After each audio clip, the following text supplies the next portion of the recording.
everybody, and welcome to The Quiet Practice. This is episode 2, Discipline over Motivation, doing it when you don't feel like it. Motivation is one of those things that will get you started, but discipline keeps you moving. When the fire burns out, when the noise quiets, what's left is what you decided to do. Welcome back to The Quiet Practice. I'm Boyd Levitt, founder of Umbra Consulting, host, coach, father, husband, and someone who's had to rebuild discipline every time life hit me in the mouth. Today's practice is one of the least glamorous, most misunderstood concepts within success, and that's discipline. A lot of people confuse discipline and motivation, almost meaning the same thing. You see it time and time again with their habits around the home, their habits within the field, and what they contribute their success to. You see it a lot with salespeople. Tons of salespeople will ride that roller coaster of motivation, but not build the systems while being motivated. So that way, when motivation lacks, discipline takes over. Because overall, motivation is just a feeling, but discipline is a decision. And we've all had those mornings. We've all had those times where the alarm goes off. Our phone buzzes. We wake up and we look at it and we're like, no, just not happening today. We've all had those moments where we wake up and the purpose of our day just isn't hitting us. It just isn't there. And the voice in our head says, you know what, I'll start tomorrow. Or I'll start next week. Or though I've done it 3 days in a row, hey, I deserve this day off. That's motivation. Motivation is completely fragile. It's an emotional inconsistency within your life.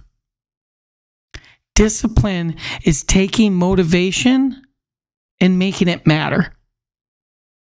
And I have a fantastic story for this. Have you ever woke up on a Monday, say a very early Monday morning, and have you ever felt like this? Today's the day. Today is the comeback. Today is the rebirth. You got your shoes lined up, your playlist ready, and today is the day that you're going to walk into that gym like it's a movie montage. The second you get into your car, you crank the tunes. And you're completely focused to get it done. And that leads into a Tuesday. And then that leads into a Wednesday. And then boom, Thursday hits. And suddenly that motivation that you felt, that felt like jet fuel on Monday, now it's kind of feeling a little more like wet sand. You're dragging on that Thursday. Maybe you spend a little longer waking up that day. You're not as vigorous. You're not as motivated. You're not as ready to go. And trust me, the only reason I have a perfect story for this is because I used to think something was wrong with me when I felt this way. Like maybe the successful people had some secret pill of motivation I just didn't get. It wasn't taught to me. It was something that only the wealthiest of the wealthy knew. And unfortunately for me, I'm at the bottom of that totem pole. But then I found an interesting truth. No one stays motivated. Not the Olympian, not the CEO, not the top sales rep. No one stays motivated. Motivation, what I found, it's a spark. It burns really bright, really loud, and really fast. And it's gone before you even realize how much wood you didn't gather. It's hard to consistently feed the flame of motivation without discipline. But this is where discipline steps into this equation. Discipline is building a fire pit instead of chasing sparks. It is showing up even when the music doesn't hit the same that morning. It's opening your laptop when the coffee doesn't fix it. It's getting up because you said you would, not because you feel like it. And if you go back to our episode last week about gratitude, we kind of hit on this point a little bit about getting that self-confidence back with promising yourself when you're going to do something, you're going to do it. And you're not going to do it because you feel like you have to do it. You're going to do it because of how you're going to feel like if you don't do it. A very interesting study came out of University of Chicago. It actually found that people who relied on motivation alone had shorter performance streaks than those who focused on consistent cues, meaning same time, same place, same ritual.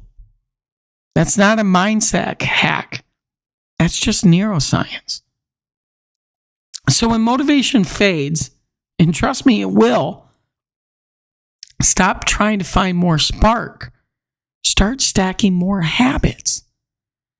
Start trusting the version of you who made the promise in the first place. And we've all been guilty of this.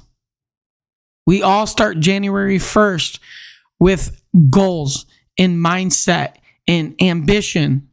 But then come February, March, April, we got nothing to show for it.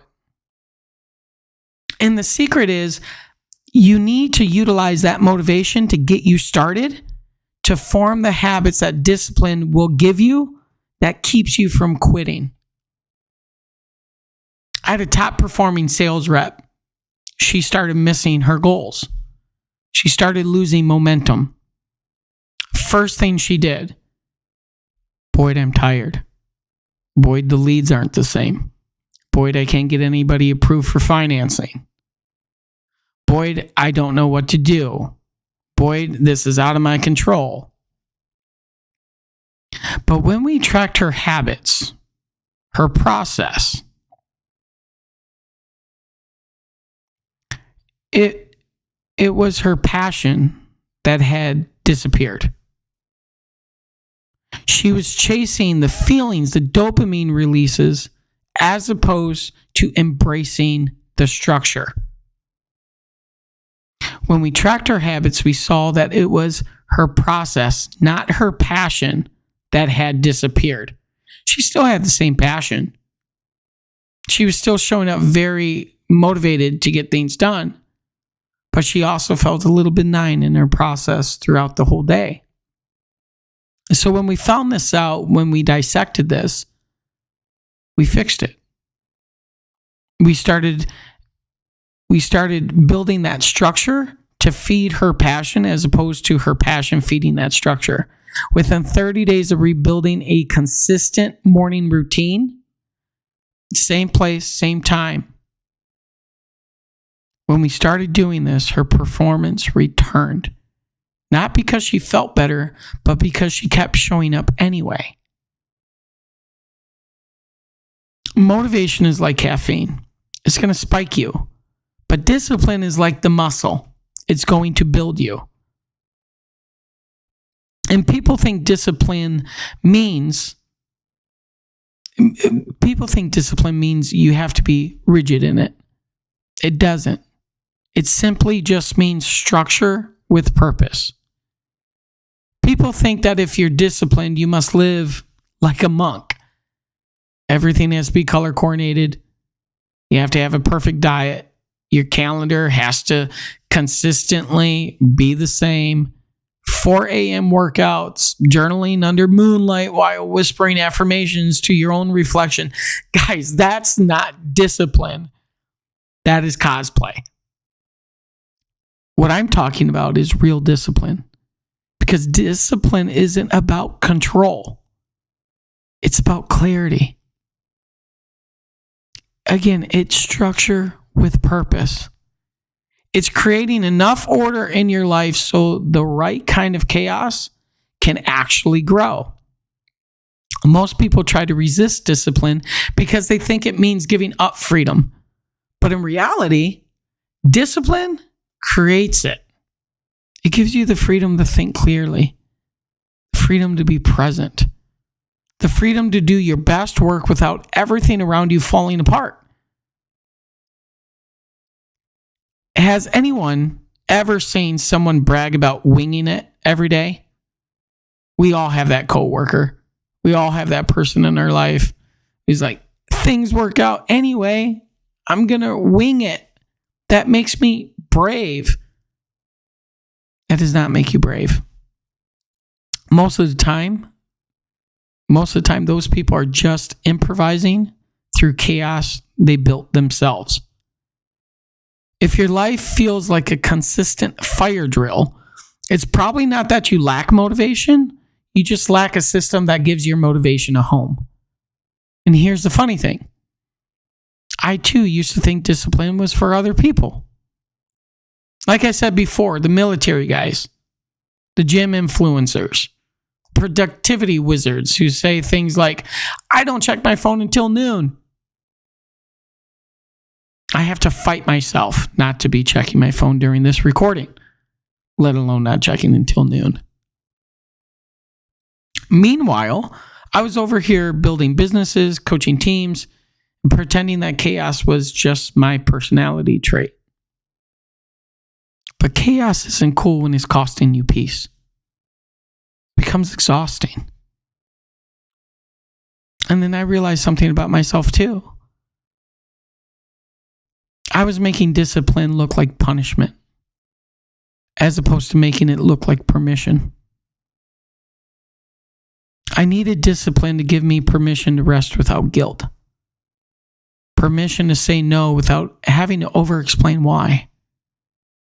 It gave me permission to be consistent, not perfect.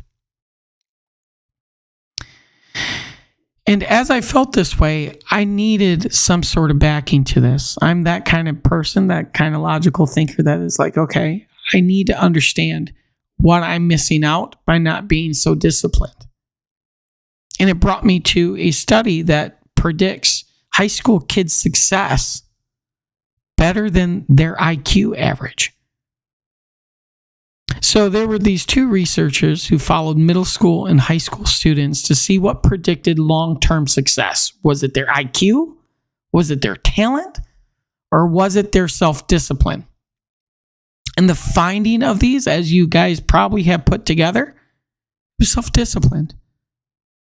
Meaning they measured the student's ability to plan, to delay gratification, to stay consistent.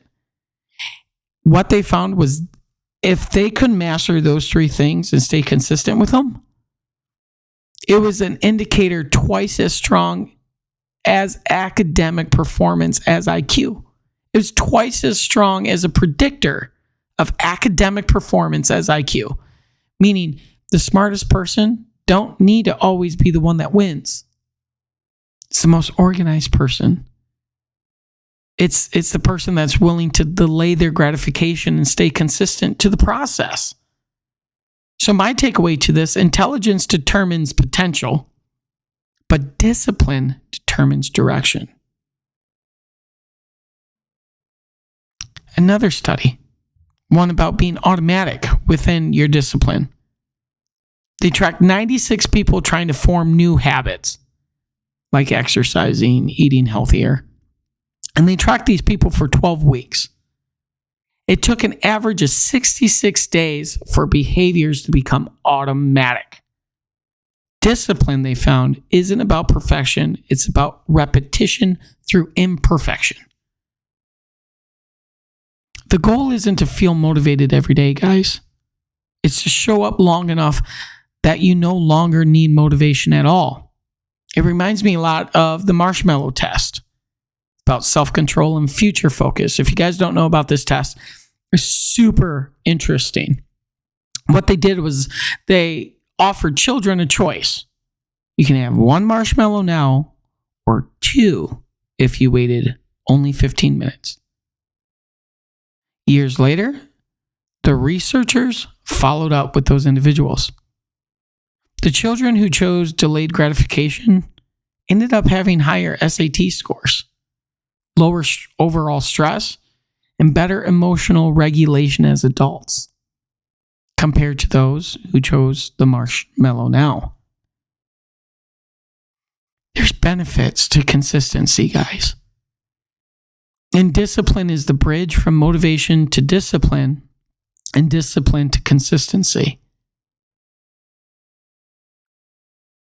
There was a study done. It's the power of passion and perseverance, basically measurement of grit, which is discipline plus passion over time.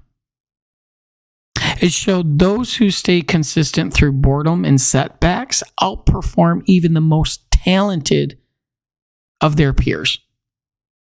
The finding was grit, not motivation, is what creates mastery. Discipline is doing the work when excitement is gone. Trust me, I have about 15 more of these studies I could go through. But at the end of the day, it's up to you. It's up to you to take what you are learning here and start applying it. It's up to you if today is the day that you buy into the fact that your life has been controlled chaos up to this point. And if you want to take the next step within your own life, it starts with remaining disciplined, consistent. Not just motivated, but consistent. I have to share one more with you, though. It's a strength model of self-control. This was a study about ego depletion. It's a theory that suggested that willpower is like a muscle. It can be exhausted, but also strengthened through training.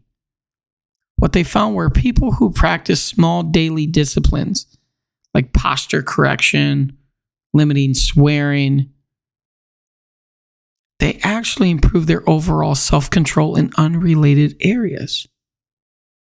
What this should tell you guys is every act of discipline compounds.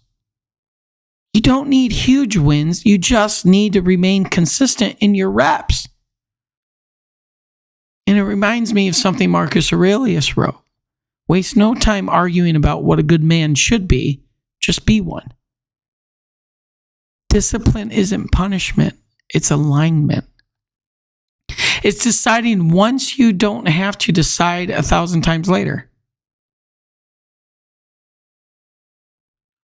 And this reminds me of the Navy SEALs and how they train new recruits. They don't focus on motivation. They build automatic response to it. When you train your body to act without hesitation, you remove emotion from execution. And that reminds me a lot of what I fear is going to happen after this episode.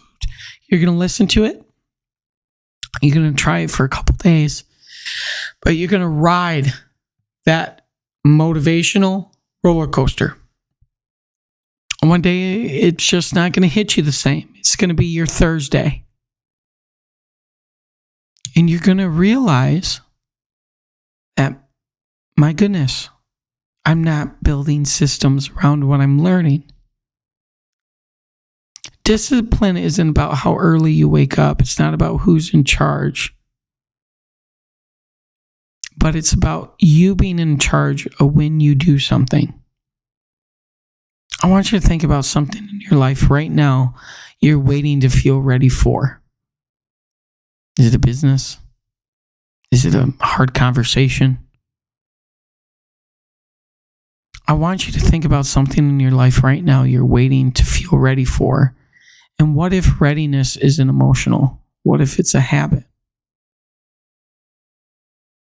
Discipline isn't sexy because it doesn't give you quick results. But it builds momentum, and momentum builds identity. It's basically the physics of momentum. Cue, action, reward. Cue, action, reward. That is the neuroscience of habit loops. I'm going to say it for the third time. Cue, action, reward. Discipline replaces the reward of comfort with the reward of consistency. This is why you will see athletes, you will see people with insane daily drills, and they will do it for decades. Look at Serena Williams. Her coach once said, "We don't train for the win, we train so that the win is inevitable." Apply this to sales, apply this to your life, apply this to leadership, apply this to everything. Because building frameworks so emotion can't derail execution. When I built Umbra, when I built all my coaching classes, when I built a system, I had to learn to lead people through the chaos. Because the only thing that kept me grounded was my structure. It was the system. And I realized how much power I was gaining by no longer relying on my emotion, but I started relying on my practice. And you hear this all the time. Practice makes perfect. That is not true. Because what if you're practicing something wrong consistently? Perfect practice makes perfect. But if you worry about being perfect when building these frameworks, make it exist. You can make it perfect later. Again, we don't train for the win. We train so that the win is inevitable. So discipline in the real world, what would that look like? And I want to give you some practical examples. When you don't feel like working out, do 10 minutes anyway. When you don't want to make calls, make one and then another. When life chaos hits, go back to your base habits. Discipline isn't about doing it perfectly. It's about doing it anyway. I had a small business owner come up to me. It was, "Coach, I just lost my top client today." His hands and his head dropped into one another. And he felt completely lost. And after he lost his top client, I did the only thing I could think of doing. That was give him a hug and say, "Listen, you're not alone. Let's figure this out." And I said, "Right now, your posture, your body language is showing me defeat. You just lost your top client. Do you not think you're ever going to get one back?" He smiled. That brought him a little bit of comfort. I go, "This is what I need you to do. I need you to start journaling a 3-step process daily. Number 1, what can I control today?" You wake up right after you practice your gratitude. What can I control today? What action will I take? And how will I reward completion? Because if you don't tie your life into a reward, then why are you doing it? Within 90 days, his revenue recovered. He got 2 more top clients. And he didn't do it through luck, but he did it through repetition. He didn't ride that emotional roller coaster. I told him to jump off. You need to focus on what you can control today, what action will you take today, and how will I reward the completion of this. So daily practice framework. I want you guys to remember the 3-minute decision rule. When hesitation hits, count to 3 and start. Don't wait for the right mood. If you feel yourself hesitating getting started, count to 3 and just start. The core concept of this is it is designed to reduce mental clutter and overthinking. We're all guilty of mental clutter and overthinking. If a decision takes less than 3 minutes of clear thought, make it. Don't debate it. Why? Because indecision burns more energy than wrong decisions. When we stall, we create emotional drag. That's going to lead to stress, anxiety, or the what ifs. Discipline and decision making isn't about being impulsive. It's about being decisive with awareness. Because there are two categories of decisions: decisions of direction or decisions of execution. Going back to decisions of direction, those are long-term. Those are strategic, identity-based. These are your career changes, your relationships, your investments. Those deserve time, reflection, and context. But we create so much mental clutter and emotional drag based around decisions of execution. These are everyday, repeatable choices. Who to call, when to follow up, whether to send that email, start the workout, go take that dance class, go whatever. We need to understand that decisions of execution, these deserve speed. The 3-minute decision rule applies to execution decisions. If you can gather enough clarity in 3 minutes or less, decide, move, and act. Then I want you to do the non-negotiable list. This is pick 3 things that happen every day, no matter what: workout, reflection, outreach, or gratitude. These are your non-negotiable list. These are the 3 things that happen every day, no matter what. I'm going to work out, I'm going to self-reflect, I'm going to outreach, or I'm going to practice my gratitude. Every single day. And I recommend gratitude being one of those every single day. So this is how I want you to build yours. This is how I want you to build your non-negotiable list. I want you to take out a pen, not a phone. When you write something down, it goes to a different part of the brain. I want you to do the kinesthetic activity of taking out a pen, not a phone. I don't want you to be able to swipe your way to discipline. I want you to write this down physically. And I want you to answer these 3 questions.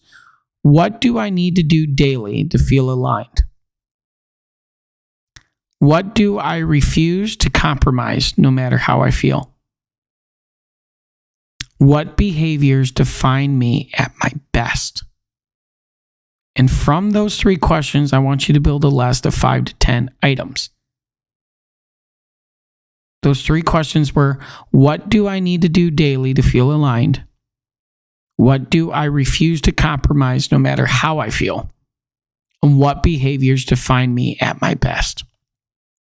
Some examples of these non-negotiables can be your mindset, the way you start the day without your phone. Write down 3 things I earned today, not received, no gossip, no complaints, no excuses. Also be examples of daily non-negotiables can be your discipline. I'm going to move my body for at least 30 minutes daily, even if it's just a walk. I'm going to complete one thing I said I would, no matter how small. I'm going to wake up and I'm going to make my bed. Not for order, but for self-respect. This could also be your relationships. I'm going to express gratitude to at least one person every day. I'm going to listen to understand, not to respond. I'm never going to let a day pass without telling my family I love them. An example of this would be work in integrity. Do one thing that moves my mission forward. Communicate clearly, even when uncomfortable. And never trade honesty for approval. That's the biggest one I see in salespeople. Never trade honesty for approval. Also see this in families that might not be as close as they once were. Because there's a philosophy behind all of this to help you remain consistent. And you're not going to realize what it is until you do that nightly audit. We talked about this last episode too. Before bed, I want you to ask yourself, did I keep my promises to myself today? If not, why not? Why not? That is so important. If you can't answer the why not, then you know you're riding that emotional roller coaster of motivation. Guys, again, discipline isn't about controlling everything. It's about controlling what you can consistently. Final note. Motivation burns fast.